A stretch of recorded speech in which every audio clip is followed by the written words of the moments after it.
भारत माता की। अरे ऐसे नहीं भाई, दोनों हाथ उठाकर 2/3 बहुमत के संकल्प के साथ दिल्ली में नरेंद्र मोदी जी को मालूम पड़े मड़गांव में भाजपा वाले इकट्ठा हुए हैं। ऐसे बोलिए, भारत माता की, भारत माता की। मंच पर उपस्थित प्रदेश भारतीय जनता पार्टी के अध्यक्ष श्रीमान विनय तेंदुलकर जी,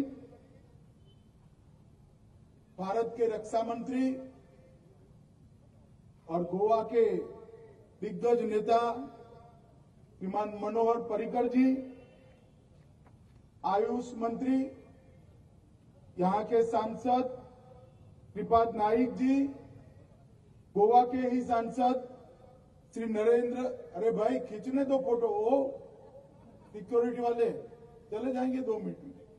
श्री नरेंद्र सवाईकर जी, श्री दामोदर नाइक जी, प्रत्याशी श्री सरमद रायतुरकर जी, प्रत्याशी श्री सुभाष नाइक जी, भाजपा के प्रत्याशी श्री आर्थर डिसिल्वा जी, भाजपा के प्रत्याशी श्री विनय तारी जी, श्री सर्वानंद भगत जी, श्री निर्मल कुमार जी, आज यहां उपस्थित भारतीय जनता पार्टी के पदाधिकारी, काउंसिलर मित्रों और बड़ी मात्रा में आए हुए प्यारे गोवा के भाई और बहनों,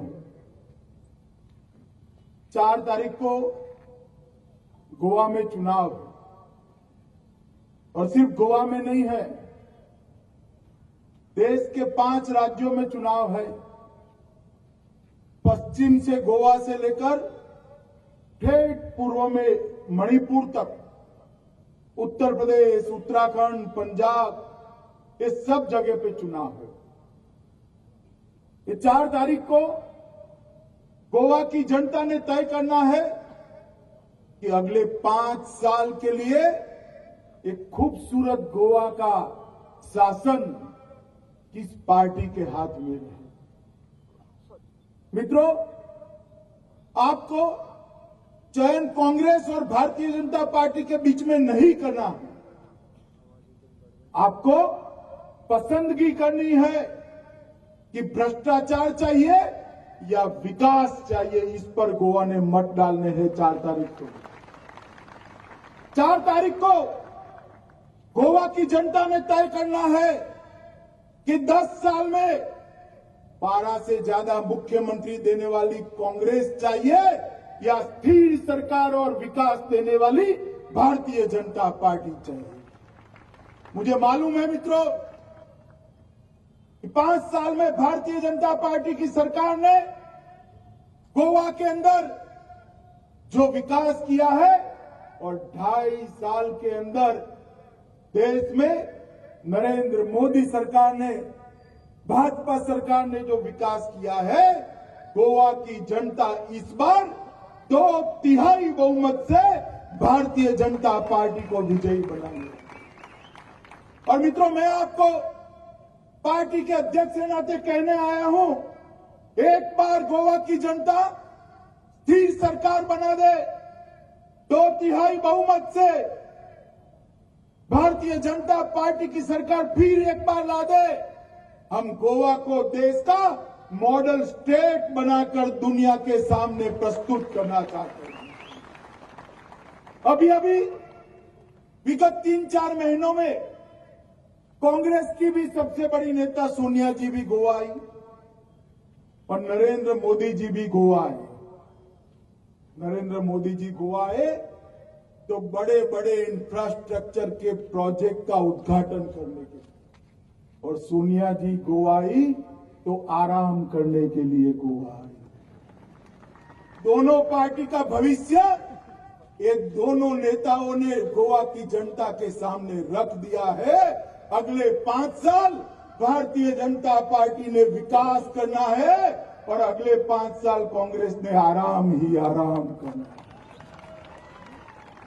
मित्रों, 2014 में इस देश की जनता ने एक बहुत महत्वपूर्ण फैसला लिया और 30 साल के बाद देश में पूर्ण बहुमत वाली सरकार बनाई और आजादी के बाद पहली बार किसी गैर कांग्रेसी दल को पूर्ण बहुमत देने का काम किया और नरेंद्र मोदी को इस देश का प्रधानमंत्री बना। 2.5 साल से नरेंद्र मोदी सरकार एक के बाद एक विकास की दिशा में कदम उठा रही है।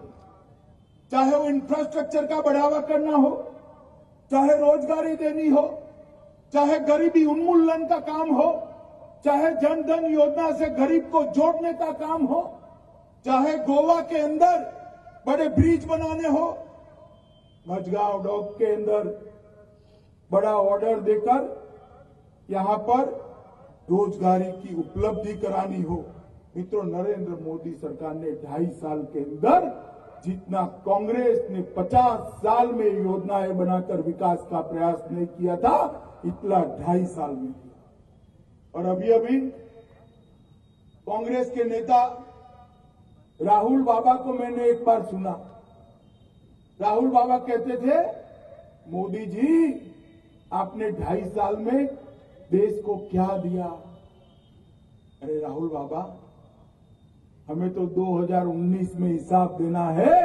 एक एक क्षण का, एक एक सेकंड का, एक एक पाई का हिसाब लेकर देश की जनता के सामने जाएंगे। मगर आप बताओ कि 60 साल तक आपके परिवार का इस देश पर शासन हुआ रहा, 60 साल तक आपने क्या किया?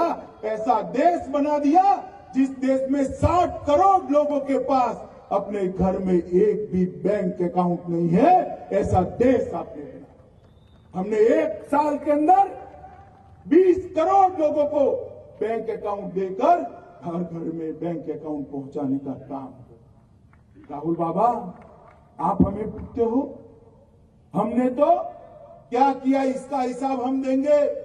आपने इस देश को क्या दिया? आपने एक ऐसा प्रधानमंत्री दिया जिनको कभी बोलते हुए देश की जनता ने सुना ही नहीं।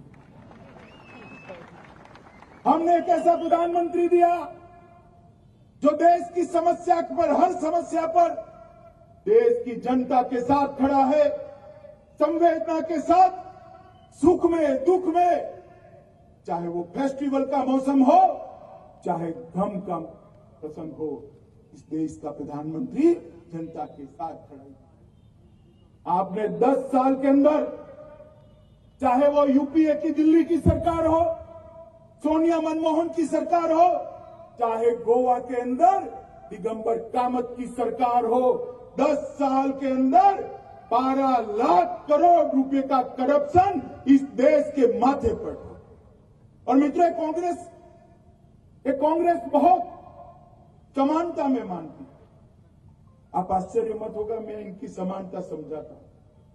इन्होंने करप्शन करने के लिए, भ्रष्टाचार करने में बहुत समानता दिखाई है। देखिए, पूरी सृष्टि के 5 हिस्से होते हैं। सबसे पहले अंतरिक्ष आता है, वहां पर उन्होंने इसरो का घोटाला कर दिया, 2G का घोटाला कर दिया। बाद में आकाश आता है, नभ आता है, वहां हेलीकॉप्टर का घोटाला किया, एयर इंडिया के बोइंग खरीदने का घोटाला किया।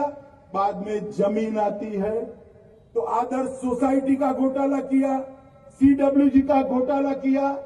बाद में समंदर आता है, वहां सबमरीन का घोटाला कर दिया। उसके बाद में पाताल आता है, वहां कोयला की खदानों का और गोवा की माइनिंग का घोटाला कर। चाहे अंतरिक्ष हो, आकाश हो, जमीन हो, समंदर हो, पाताल हो, हर जगह पे 12 लाख करोड़ के घोटाले करने वाले राहुल गांधी हमें पूछते हैं, आपने क्या किया?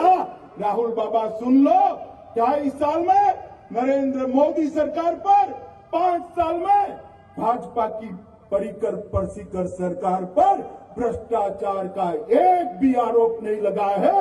ऐसी सरकार हमने देने का काम। आप हमें सवाल पूछते हो, 5 साल में हमने क्या किया? अभी कमलनाथ जी को मैं सुन रहा था। कमलनाथ जी कहते थे नरेंद्र भाई बहुत विदेश के दौरे पे जाते हैं। अरे कमलनाथ जी रिकॉर्ड ठीक कर लो, 10 साल में जितना मनमोहन सिंह 1 साल की एवरेज से गए हैं उससे कम नरेंद्र मोदी जी विदेश में। मगर आप गलत नहीं हो गई। सभी लोगों को ऐसा लगता है क्योंकि पहले मनमोहन सिंह जी चाहते थे, किसी को मालूम ही नहीं पड़ता था कि वो विदेश कब गए और कब आ गए। अब नरेंद्र भाई जाते हैं तो जहां जाते हैं, चाहे ऑस्ट्रेलिया जाए, अमेरिका जाए, रसिया जाए, चीन जाए, इंग्लैंड जाए, जर्मनी जाए, जापान जाए, भूटान जाए, लंका जाए, ब्रह्मदेश जाए, जहां जाते हैं हजारों हजारों की भीड़ नरेंद्र मोदी के स्वागत के लिए एयरपोर्ट पर दिखाई पड़ती है। और ये स्वागत नरेंद्र मोदी का स्वागत नहीं है, ये स्वागत भारतीय जनता पार्टी का नहीं है, ये स्वागत देश की 125 करोड़ जनता का स्वागत है, गोवा की जनता का स्वागत है। क्योंकि देश के प्रधानमंत्री को विदेश में जो सम्मान मिलता है वो देश के स्थान के हिसाब से मिलता है। 2.5 साल में नरेंद्र भाई ने दुनिया में देश को प्रमुख पंक्ति के देश में बिठाने का काम। और राहुल बाबा हमें पूछते हैं हमने क्या किया। मित्रों, अभी अभी मनोहर जी ने पूरा कच्चा चिट्ठा गोवा सरकार के भ्रष्टाचार का रखा है। मैं इसकी बहुत डिटेल में जाना नहीं चाहता, मगर मैं कहना चाहता हूं मित्रों, गोवा की सरकार ने हमें एक बार 20 का आंकड़ा पार करा दिया। सामान्य बहुमत दिया था या नहीं भाई बताओ आपने? सामान्य बहुमत दिया था ना? हमने स्थिर सरकार दी। एक बार 2/3 बहुमत दे दीजिए, हम गोवा को देश का सर्वप्रथम राज्य बनाकर छोड़ेंगे। गोवा की सरकार ने स्थिरता के साथ साथ विकास का भी परिचय गोवा की जनता को कराया है। मित्रों, मैंने देखा है यहां, जब मैं देख रहा था मुझे यहां से कुछ डिटेल प्रदेश कार्यालय की ओर से दे दी गई। अभी अभी मनोहर पर्रिकर जी बता रहे थे गृह आधार योजना। मित्रों, महिला सशक्तिकरण के लिए ऐसी योजना मैंने कहीं नहीं। एक ऐसा संवेदनशील मुख्यमंत्री जिसके पास रिपोर्ट आती है कि गोवा की कुछ महिलाओं पे न्यूट्रिशन का प्रॉब्लम है, हर महिला के अकाउंट में 1500 रुपया उसके न्यूट्रिशन के प्रॉब्लम को सॉल्व करने के लिए चेक से पहुंच जाता है। मित्रों, मैं कहना चाहता हूं ऐसी योजना देश में कहीं नहीं। लाडली लक्ष्मी योजना हो, चाहे मेडिकल कॉलेज का अपग्रेडेशन हो, इंफ्रास्ट्रक्चर के कई प्रोजेक्ट बनाने हो, बहुत सारे मित्रों काम यहां पर हुए हैं। मित्रों, जेटी के काम को भी, फिशिंग जेटी के काम को भी शुरू कर दिया गया है। गोवा शिपयार्ड के लिए भारत सरकार ने 36,000 करोड़ का ऑर्डर देकर बहुत बड़ी गोवा की एम्प्लॉयमेंट की प्रॉब्लम को सॉल्व करने के लिए काम किया है। मित्रों, अभी अभी जब मैं यूपी के चुनाव प्रचार में था, वहां पर राहुल बाबा ने एक किसान यात्रा निकाली। किसान यात्रा इस समय निकाली जब देश में एक ऐतिहासिक काम, जब यूपीए की सरकार थी इस देश में, चाहे वो आसाम की सरहद हो, चाहे नॉर्थ ईस्ट की हो, चाहे कश्मीर की हो, आए दिन पर देश की सीमाओं की सुरक्षा के साथ खिलवाड़ होता था। जवानों के सर काट के ले जाए गए थे, उनको अपमानित किया जाता था, मगर देश की ओर से कहीं पर भी कॉन्क्रीट जवाब नहीं था। मित्रों, भारत सरकार में नरेंद्र मोदी आए, मनोहर पर्रिकर जी देश के रक्षा मंत्री बने, और उरी में एक दिन बड़े सवेरे तड़के सुबह 4 बजे अपने जवान सोए हुए थे, जिन्होंने अभी अपना पूरा जीवन जीना बाकी था, उनको लड़ने का भी मौका दिए बगैर कायरतापूर्ण हमला कर उनको जिंदा जला दिया। 12 जवान शहीद हो गए। और मित्रों, पूरे देश में गुस्सा, निराशा, हताशा, ये क्या हो गया?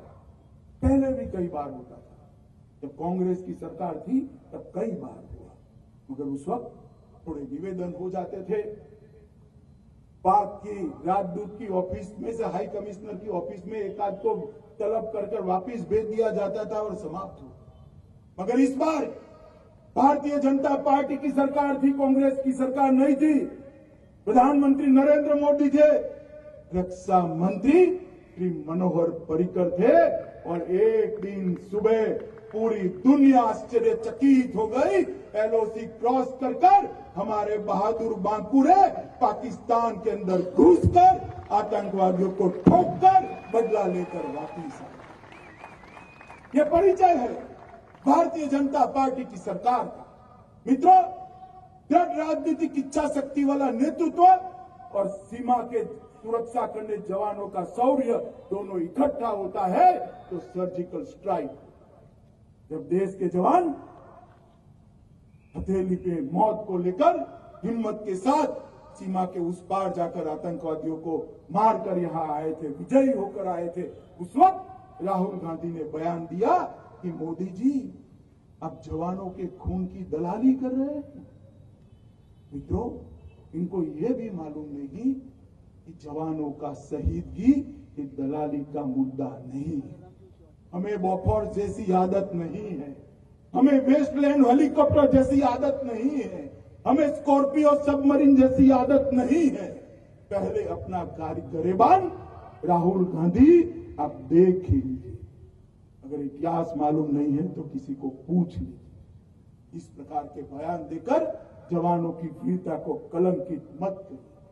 मित्रों, 40-40 साल से इस देश का जवान वन रैंक वन पेंशन के लिए सरकार के सामने अपनी मांग रखा। 40-40 साल कांग्रेस की सरकारें थी, मगर वन रैंक वन पेंशन कभी नहीं।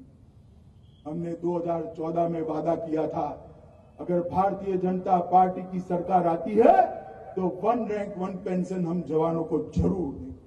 और मित्रों, मुझे कहते हुए आनंद है कि नरेंद्र मोदी और मनोहर पर्रिकर जी ने वन रैंक वन पेंशन को एक ही साल में समाप्त कर 7,000 करोड़ रुपया जवानों के बैंक अकाउंट में पहुंचाने का काम कर दिया। मित्रों, ये बहुत बड़ी उपलब्धि है। ये कांग्रेस वाले अजीब प्रकार की इनकी फितरत, पूरा जीवन इंदिरा गांधी से लेकर राहुल गांधी तक भ्रष्टाचार को बचाते रहे, काला धन का संरक्षण करते रहे। भारतीय जनता पार्टी की सरकार ने कहा था, अगर हम आएंगे तो काले धन के खिलाफ एक लड़ाई लड़ेंगे। मित्रों, बहुत सारे काम किए मोदी सरकार ने, बहुत सारे काम किए भारतीय जनता पार्टी की सरकार ने। कई लेजिस्लेशन लाना, कई कानून लाना, अनेक प्रकार की प्रतिबंधों को लगाया है। मैं इसकी डिटेल में जाना नहीं, मगर ये सारे कांग्रेसी 7 नवंबर तक मोदी जी को पूछते थे। ये कांग्रेसी ममता जी, माया बहन, नेताजी, अखिलेश जी, अरविंद केजरीवाल, सारे के सारे पूछते थे कि भाई मोदी जी, आपने काले धन के लिए क्या किया? हमने तो बहुत कुछ किया था। फिर भी पूछते थे। 7 तारीख तक, जैसे 8 तारीख 12 बजे मोदी जी ने डीमोनिटाइजेशन किया, नोटबंदी की, दूसरे दिन ये पूछने लगे। पहले जो पूछते थे मोदी जी काले धन के लिए क्या किया, 8 तारीख को पूछते हैं काले धन के लिए ऐसा क्यों किया।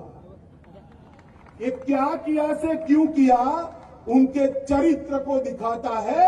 60 साल से भ्रष्टाचार कर जो इकट्ठा किया था, एक ही रात में मोदी जी ने उसको रद्दी बना लिया। मित्रों, रद्दी बना लिया। चेहरे के कलर उड़ गए थे, चेहरे पर से नूर उड़ गया। मित्रों, इस देश में से भ्रष्टाचार को उखाड़ फेंकने के लिए भारतीय जनता पार्टी कटिबद्ध है। अगर गोवा का भी विकास करना है मित्रों, तो भारतीय जनता पार्टी को एक और मौका आपने देना पड़ेगा। बहुत सारे काम मनोहर जी ने बहुत सारा किया है। ये बहुत छोटा सा प्रदेश, मगर एक खूबसूरत प्रदेश, और ऐसा खूबसूरत प्रदेश है जैसे खूबसूरत चेहरे पर भगवान कहीं पर तिल रख देता है तो चेहरे की खूबसूरती 100 गुना बढ़ जाती है। इसी तरह से गोवा खूबसूरत हिंदुस्तान के चेहरे पर तिल है। हम चाहते हैं इस छोटे से प्रदेश की एक संस्कृति है, इसको हम संभाल करें, इसको आगे बढ़ाए और इसको देश के सामने और दुनिया के सामने एक मॉडल स्टेट बनाए। अभी मोदी जी कुछ महीने पहले दुनिया भर के 15 से ज्यादा राष्ट्राध्यक्षों को यहां निमंत्रित किया। जितने भी लोग आकर गए सबने कहा कि गोवा का इंफ्रास्ट्रक्चर बहुत अच्छा है, बहुत अच्छा। मित्रों, मैं गोवा की जनता को कहने चाहता हूं, गोवा के 5 साल की भाजपा सरकार के कारण, केंद्र सरकार के कारण जिस इंफ्रास्ट्रक्चर के वखाण 15 राष्ट्राध्यक्षों ने किए, ये तो शुरुआत है मित्रों। हम इंफ्रास्ट्रक्चर के क्षेत्र में न केवल भारत में, पूरे एशिया भर में गोवा को नंबर 1 पर बिठाना चाहते हैं मित्रों, नंबर 1 पर। हम चाहते हैं यहां का पढ़ा लिखा युवान नौकरी के लिए, काम के लिए न तरसे। हम चाहते हैं यहां पर इस प्रकार की व्यवस्था हो, इस प्रकार का कानून का शासन हो, इस प्रकार का भ्रष्टाचार विहीन शासन हो कि हर पढ़े लिखे नौजवान को अपने प्रदेश के अंदर ही नौकरी मिले, हर मजदूर को, हर किसान को अपने प्रदेश के अंदर ही काम। मगर उसके लिए जरूरी है कि हमें 2/3 बहुमत से एक बार। आपने 5 साल भरोसा किया है, हमारे साथियों ने 5 साल तक परिश्रम की पराकाष्ठा कर गोवा के विकास के लिए पसीना बहाया है। और मुझे मालूम है मैं कहां खड़ा। पूरे गोवा का विजय मायने नहीं रखता अगर यहां भारतीय जनता पार्टी का कमल नहीं खिलता है तो मित्रों, आप बताइए, यहां से कांग्रेस पार्टी को उखाड़ कर फेंक देंगे? हाँ या ना बोलिए, फेंक देंगे? भारतीय जनता पार्टी को विजयी बनाएंगे? भाई नरेंद्र मोदी के हाथ मजबूत करेंगे? मनोहर पर्रिकर जी के हाथ मजबूत करेंगे? एक मजबूत और पारदर्शी सरकार बनाएंगे? कमल के निशान पर बटन दबाएंगे? देखो भाई, आप बोल रहे हो बटन जरूर दबाना, मगर इतने गुस्से के साथ दबाना कि बटन तो यहां मडगांव के अंदर दबे, करंट इसका इटाली में लगे। भाजपा को जिताएंगे तो मेरे साथ दृढ़ता के और विकास के संकल्प के साथ दोनों हाथ ऊपर उठाकर संकल्प की मुट्ठी भींच कर बोलिए, भारत माता की, भारत माता की, भारत माता की। मित्रों, यहां मेरे साथ 5 प्रत्याशी भी आए हैं। मैं सभी लोगों को आगे आने के लिए निमंत्रित करता हूं। ये 5 लोग आपके आशीर्वाद के लिए भारतीय जनता पार्टी की ओर से आपके सामने उपस्थित है। 5 प्रत्याशियों को प्रचंड बहुमत से जिताकर 2/3 बहुमत से भाजपा की सरकार बनाइए। यही विनंती के साथ मेरी बात समाप्त करता हूं। वंदे मातरम।